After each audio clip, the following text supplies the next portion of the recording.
wild and precious life. I can guarantee nobody grows up wanting to be a diversity, equity, and inclusion consultant.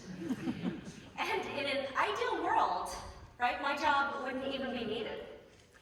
I chose to speak on a topic today that a lot of my executive clients are currently grappling with, and that is unity in diversity. Gandhi said, our ability to reach unity in diversity will be the beauty and the test of our civilization. And I'll be sharing a little bit about my personal story and also a company case study that shows you that you can literally leapfrog when it comes to diversity, inclusion, and leadership outcomes.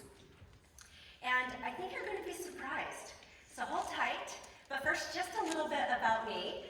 I was internationally adopted from South Korea when I was 3 years old. I was raised by a white family in Salt Lake City, Utah. And the experience of adoption literally transforms your identity. I reunited with my birth family a few years ago, and even though we have the exact same DNA, my Korean brothers and I can't even communicate without a translator. Unfortunately, my LDS Spanish-speaking mission just doesn't help. But that experience of going through a traumatic family separation early in life literally seared into me a belief that I was unlovable. And this would play out in many ways throughout my life in ways I didn't understand. So growing up in Utah, I loved school. Grades were more important to me than dating. Well, nobody asked me out on dates anyway. Even though we had the same religious culture, boys were intimidated by me. Some even told me that they were uncomfortable with my race. I got an engineering and a law degree, eventually found a life partner who loved me for who I am and expected me to chase my dreams. So for much of my life, I felt a little bit fractured. Part Asian, part white, part mom, part career person, part lawyer, part entrepreneur, right? Anything I chose, I felt like I was losing something. One day I had a really good friend that said to me, Sarah, you get to be all Asian and all white at the same time. That was pivotal for me. Imagine if we looked at personal identity much more like this beautiful layered cake with all of these ingredients that we have, making us something beautiful. And sometimes the ingredients are uniquely oppositional, like the magic of chocolate and salt together, right? It's something even better. I used to think I was kind of like on the outside of every group that I was in, but in reality, I was living at these intersections. And I had to find my own personal unity and diversity. So the truth is, we all have these complexities and layers, right? And if we can start to really understand identity like this, I think that we could minimize some of the identity dissonance that a lot of us feel. So my career path is a little bit different. I started my career as a patent attorney in Salt Lake City, Utah, the largest intellectual property law firm. And I practiced patent law for 10 years. While I was there, I started an organization called Women Tech Council. I'm really proud it's still a thriving organization 15 years later. And then I left the practice of law altogether. I joined an educational technology company, and I got to build professional development technology, tools, and video and content for educators. And I've also done a lot of consulting. Eventually, I ran an HR technology company. So now through InclusionPro, I get to bring all of this business experience together to be able to consult leaders at this intersection of leadership strategy, organizational strategy, and team performance. Now, I want to be really, really clear. I've had a lot of failures in my career. And I want to share just 2 lessons that I've learned so far in my 24 years. So my first lesson is that I'm driven by purposeful and meaningful change. If you know me, I am never okay with the status quo. So the challenge has been finding environments that actually appreciated my passion for change. I remember talking to the managing partner at the law firm and suggesting what I thought was another good idea for improving culture at the law firm. And he looks at me and he says, Sarah, you're always on a mission. Well, if there's one thing my mission taught me, it's persistence. I was able to take my purpose and make a difference for women in law, women in tech, women in leadership, multicultural workplaces, and also international adoption policy. So the second lesson that I've also learned is that I'm only human. So I just went on a trip to Ireland. This is a photo from Ireland. We have beautiful weather. I thought that life was going to be beautiful and epic, right, like this photo. So this is the Cliffs of Moher. And just a few minutes later, as we're taking in this beautiful scene, a big thunderstorm starts rolling in from the north of the inlet, and we're eventually just drenched in rain. So this is actually my favorite photo that I took in all of Ireland. Earlier in my life, I was a little bit in storm denial. I really took Be You Perfect to heart. And so I kind of lived with this constant tension of pretending everything was perfect and okay, but not really being okay. And as I weathered these storms of my life and personal life, I became battered, right? Like these cliffs with the ocean, the winds, and the rain. Yet millions of people come to these cliffs every single year. And they stand in awe of their beauty, not because they're perfectly formed, but because their transformation is perfect. These cliffs did not become stunning like this just by sitting in the sunshine all day long. And I learned that the more I was able to accept myself as I am, the more I was able to empathize with the storms that other people were experiencing. And I was actually better positioned, so lesson number one, to be able to make the meaningful and purposeful change that I knew I was capable of.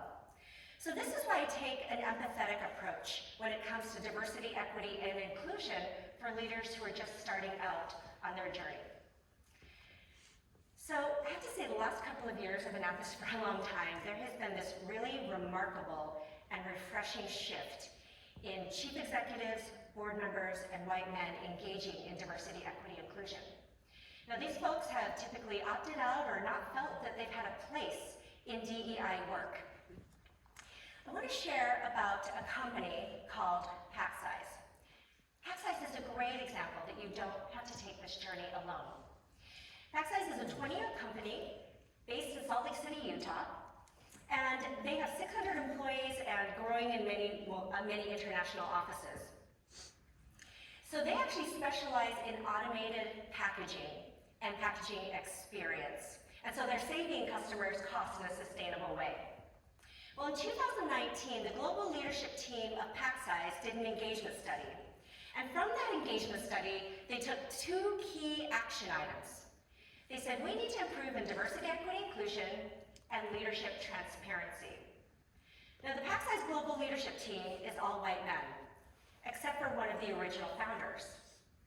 And in that spirit of leadership transparency, they said, it'd be really great if we had a DEI consultant kind of guide us in this path. And so they called me up, and I was really honored to join the journey with them. So before I share with you the approach that we took at Packsize, I want to show you the results of their second engagement study in 2021. Now, the reason why we do an engagement study is that engagement correlates with bottom line performance. In this time, when there's only a 1.5 unemployment rate, right, companies are looking more than ever on how to retain their valued employees. What's also interesting about this is that the engagement study was done independently by Gallagher. And the way that Gallagher does their study is they create a highly customized norm. So they take the working groups and the departments that make up Packsize, and they say, okay, we're going to compare you to the other organizations that have this same type of working groups. So Packsize has a software group, manufacturing group, right, a field engineer group. They're compared, they create the norm from other organizations that have those similar groups. So really apples to apples. Okay, so what were those results? Well, after 2 years, Packsize is outperforming 68% of organizations across all their survey items. Okay, the dark green shows the 2019 results. The light green shows the improvement in 2 years. This is a 24% increase. Of the actual engagement category items, Packsize is outperforming 74% of organizations. Okay? This is a 57% increase. These are not incremental results, right? This is what leapfrogging looks like. Okay, so when we view all of the categories of engagement, we see these results. And the bars show the improvement from 2019 to 2021. what I really want you to notice above the fact that they improved in every single category, look at the most improved. Very much tied to their leadership action planning. Diversity, equity, inclusion, leadership team are at the top of improvement. The Gallup consultant never met the person before. He said it's uncommon to see DEI as a consistently leading category for improved overall survey performance. And for multiple categories, to experience almost half a point jump is impressive. So, for those of you who have been really watching what's been happening with social unrest and all of the social issues that we've been really dealing with since the pandemic, these are the results across demographics, and it's really exciting, right? Any company, this is what they want to see. The orange bars is the percent of improvement since 2019 in all demographic categories. But I also want you to notice that all demographic categories increase. So this work is benefiting the majority as well, not just the minority. It's great to see. Okay, so remember that engagement correlates with bottom line measures, and turnover, for example, being one of those. So the 2021 study showed that the percentage of employees who have not seriously considered leaving Packsize has actually increased. Right, this is happening during the Great Resignation. Gallup estimates that the cost to replace a valued employee is conservatively half to 2 times that person's annual salary. Right, so definite bottom line benefits. So let's look at the hiring rate of what's going on between 2020 and 2021 at Packsize. So this is the North American business unit in 1 year. The rate of women increased across the entire unit and also in leadership. And the rate increased for underrepresented ethnicities across the unit and in leadership. Now, Packsize is growing at a rate of about 20% every year, so if you do the math, right, you actually do want to see an increasing rate in women and underrepresented ethnicities because as the company is growing, your overall percentage, you don't want it to go down, right? All right. So let's talk about how Packsize achieved these results. You're probably thinking, they started hiring for diversity, then they formed affinity groups in their organization, and these affinity groups did community projects in the community for underrepresented communities. They brought in DEI speakers, panels, and they had an executive champion. You know what this looks like in a company, right? It's usually the woman on the executive team, right? Okay, I'm gonna call this the traditional DEI approach. Lots of companies do it, it's old, okay? Packsize did not do this. What they did is, I'll call this the transformative DEI approach. The global leadership team worked together to build an aligned vision that's authentic to their business and their mission. Then they worked on building leadership skills, right? So I've been working at Packsize for over 18 months. I still meet regularly with the global leadership team. They show up every time. They've never asked not to be excused. Such a different engagement than we normally see in companies where executives are just begging to get out of DEI sessions, right? Then you're able to see these shifts in behavior that are based on the values, right? That shows up in performance data, engagement studies like I just showed you, and in our daily interactions. And I wish I had more time to share some really great stories that are happening there, which opens up their organization to innovative experiences. Okay. So here is some of the work that was done in each of the areas. The purple is where InclusionPro was involved. The green was work that was independently done by Packsize, right? Showing increased capacity across the organization. Now it's going to be super tempting, right? To take a photo, copy and paste, and say, let's just do that in our company. The problem is that the transformative DEI approach is fully realized only when an entire leadership team comes into alignment, okay? So what Packsize really did was create a set of experiences for their company that was customized to their culture and to their specific needs. So that list on your right is not going to look the same for every single company. So it's a distinct shift. All right, this is the living, breathing vision that they created. I'm not going to read it out loud, but one thing you'll note is that this is built off their existing values of sustainability, creativity, leadership, and continuous improvement. It's stuff they already believe in. And what's really cool about this case study is it really illustrates the power of action planning combined with intentional results. As business students, you're going to get a lot of this, right? This is what it looks like in the actual workplace. So the reality is many leaders stay distant or disconnected from diversity, equity, inclusion, right? Because it's treated as more of a risk management exercise based on discrimination and laws. All right, let's be real. Government and law firms are not the experts on inclusion, right? And laws do not inspire inclusion. And our HR team members should not be solely responsible for our culture. So what Packsize realized was actually it's the leader's job from the CEO on down to get the best performance out of their team. That's actually what they're paid for. And when you view it that way, it naturally includes those in the majority, like white men, right? It's just a natural extension of that. So you're probably sitting there thinking, well, my leadership team is not ready to go through this process. They're not ready for this journey. But you personally might be wanting to create more inclusion on your team and in your workplace. So what do? You have to be willing to take a personal interest in every team member. So how do I do that? So I want to leave you equipped with some ideas and thinking that you can start doing immediately on your team.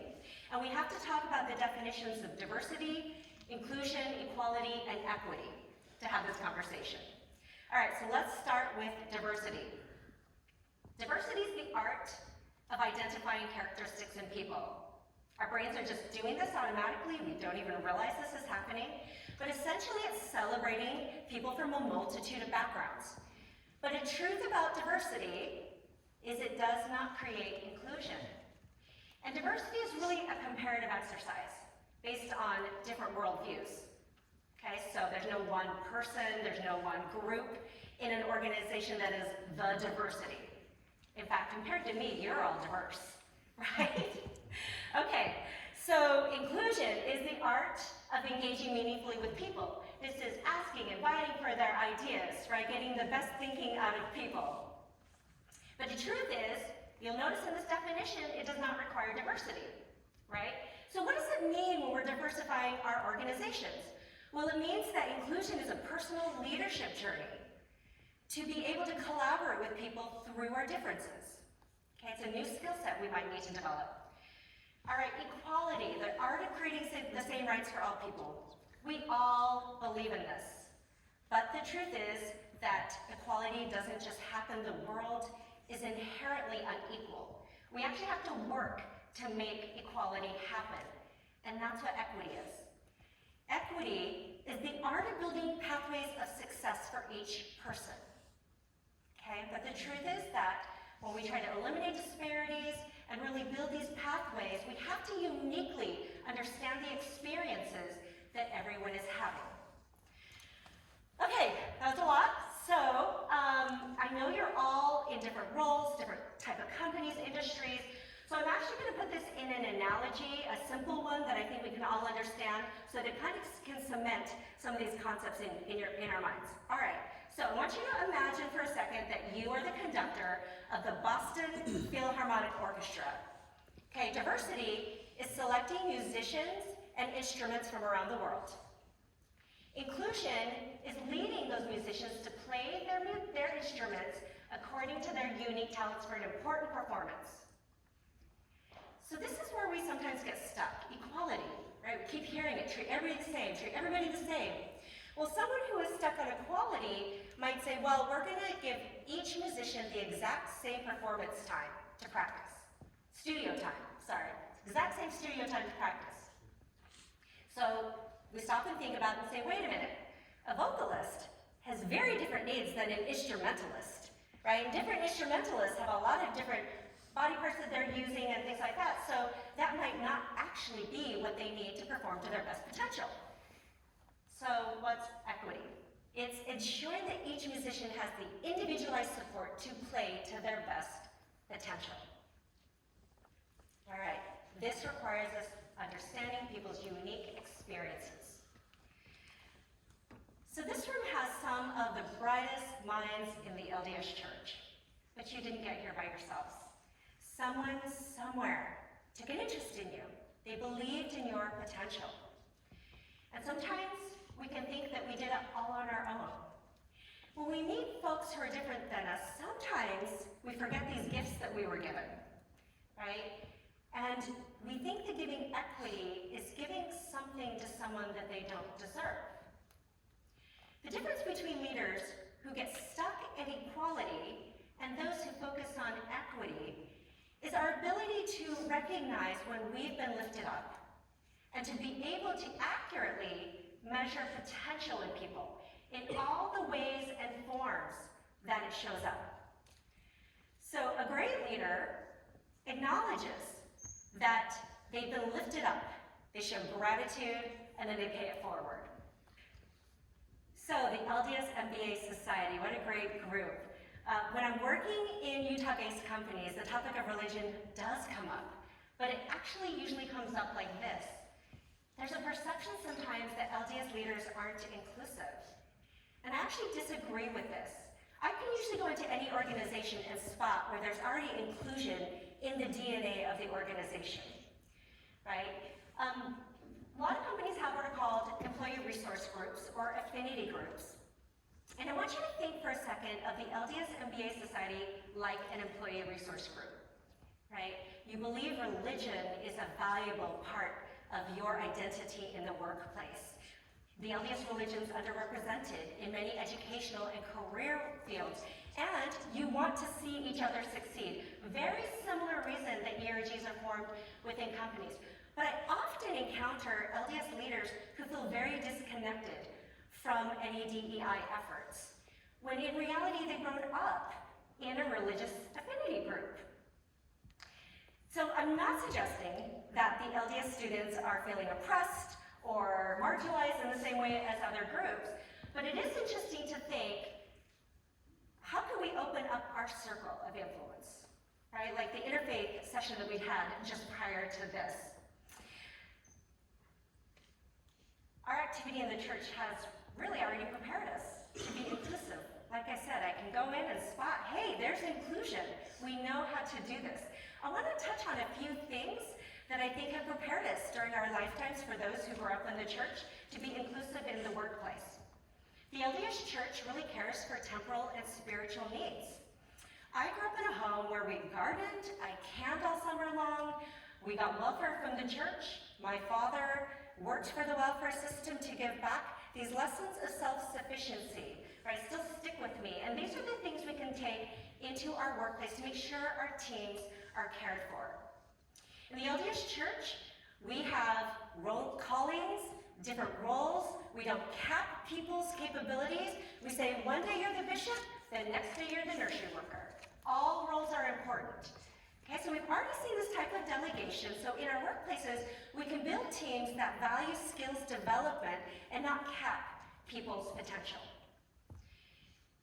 In the LDS Church, we send out people globally on missions, and we have this exposure to all of these wonderful languages and cultures.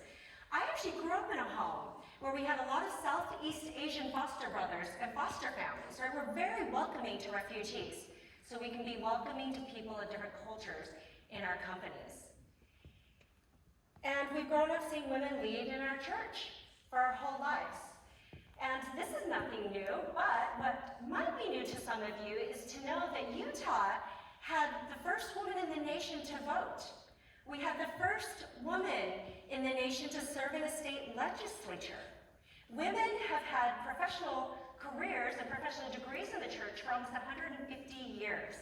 So in our workplaces, we can continue to encourage women to lead. So most of you are attending a diverse school. If you're thinking of coming to Harvard, highly diverse. Start now to build your diverse professional network. I'm still friends with my law school friends. 20 years later, they are leaders, they're general counsel, they're executives. It's It's this special network that you're going to draw from when you are going to hire your next executive, your next board member. And if you start now to build a diverse professional network, you're going to be so much further ahead. Don't wait until you're C-level executive to do this. In fact, the studies show that you're 62% more likely to be a C-level executive if you can practice and understand DEI, because it is now a global competency. So as you think about what you're going to do with your one wild and precious life, I hope you consider how you're going to intersect religion and your career to create inclusion in the workplace. Because unity and diversity has always been at the heart of the gospel of Jesus Christ. If you're interested in learning more about the Packsize leadership case study, now not all of the executives were LDS, you are welcome to download this free ebook. It also has a couple of other case stories of Intermountain Healthcare and USANA, and of course you're always welcome to reach out to me here. Thank you so much for having me.